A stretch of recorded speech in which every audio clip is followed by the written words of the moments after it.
All right, we got another situation here in which we have to determine what type of hypothesis test to do, and then we got to do the test. Let's see, the National Sleep Foundation wanted to see if there was a difference in people who snore between age groups. All right, so we're looking at different age groups here. That's an immediate clue. Random sample of 184 people under the age of 30, 48 people snored. A random sample of 811 people 30 years or older, 316 people snored. All right, so I'm looking at two proportions here. Get rid of that. So I'm already jumping to, I'm going to be doing a 2 prop Z test here. Because I'm looking at two proportions based on two different populations. People under 30 and then people 30 and older. So it says, based on these random samples, is there evidence that a greater proportion of people 30 or older snore than people under 30? So again, we're looking at evidence. That means we're doing a hypothesis test. That's another clue. All right, so we're doing a 2 prop Z test. So what I'm going to do is I'm going to establish what my proportions are. P, we'll say greater than 30. Greater than or equal to 30. And then I'll do P. So we'll say this is people 30 or over. And then we'll do people under 30. So I have my two proportions I'm going to be dealing with here. All right, so this is the 2 prop Z test. Our null. It's going to be that these proportions are equal. We're going to try and prove, we're going to say, okay, well, going in, I'm going to assume they're equal, that the same proportion of people over, 30 or over who snore is the same as people under 30 who snore. For my alternate, let's see, we're trying to see if there's a greater proportion of people 30 or older who snore. So I'm going to try and prove that P of 30 or older is going to be greater than P of less than 30. Now take note that these little inequalities here, these are just labels to help me. You can use different labels if you want. I'm going to zoom in here. So you might see all these inequalities might be a little daunted. Again, I just use these as labels so I know what I'm, looking at here. So I'm going to make these really tiny. You can use any labels you want, frankly. This just helps. I mean, I did this for myself just so I can keep track of, okay, greater than 30, less than 30. This is the label I went with. You can go with any label you want as long as you're establishing your variable. All right. So let's see. Got to check my conditions. First one, 2 random samples. Let's see. Random. We're going to do a check mark here. Yep. And then a random sample of 811. Good. No, it's random. All right, so now my next condition is 10%. Let's see, I got to prove that for both populations. Let's see, so is 811 less than or equal to 10% of people 30 or older? Yep. I think that's very safe to say I can go on that limb.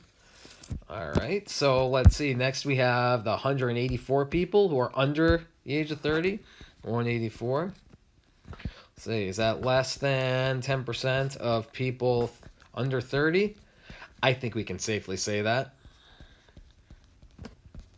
Now, my next condition. A lot of people want to skip this one, but it's the large counts, and you have to prove this for both populations, and you have to prove it for successes and failures.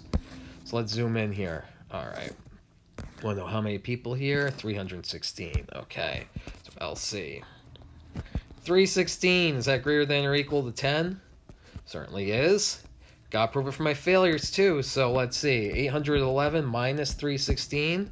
I don't even necessarily have to solve it because I know it's going to be greater than or equal to 10.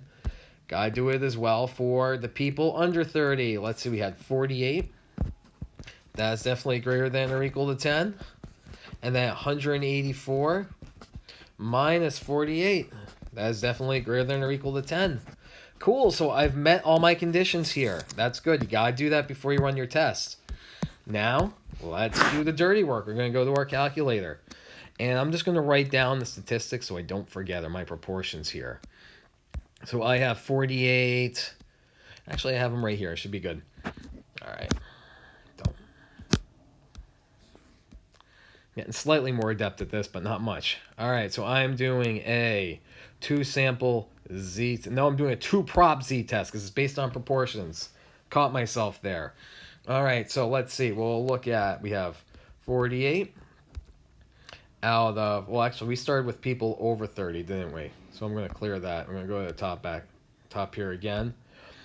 My first one was, yep, I went with people 30 or older, so I'm going to go with that one first. So that's 316 out of 811. My next proportion, I had 48 out of 184. All right. Now, am I just trying to prove that they're not equal? No, I'm trying to prove that those over 30 or 30 or older snore more than people under 30. So I got to look here. I'm trying to prove that my first proportion is greater than my second one. That means I'm going to go with this option here. And then, let's see, any other options? Nope, just going to calculate. Oh boy, look at those values here.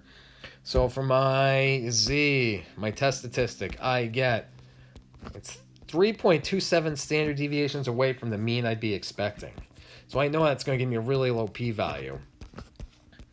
And again, take note, maybe yours gave it to you in scientific notation. If it does, remember, you can't have a p-value greater than 1. If you did, you did something wrong. All right, so I've got my values here. Let's see. So my p-value is definitely less than my significance level, which I should have established. But we always assume that's going to be 0.05 unless someone tells us otherwise. Since my p-value is less than my significance level, I reject my null. Always good to start out with that statement.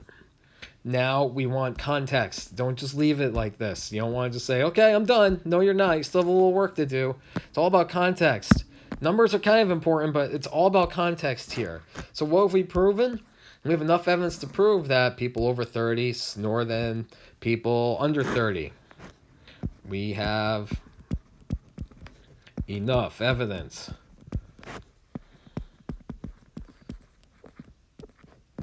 to prove a greater proportion of people 30 or older snore than people under 30. And we're not done because we have to identify what kind of error we could have made, because it could have happened. Maybe we got a statistic that was unlikely, but it's still, we still can get these unlikely statistics. So let's see. Reject the null and the null is true. Did I reject my null? I did. Reject the null and the null is true. That's type 1 and not type 2. All right. Hopefully this helps you a little bit.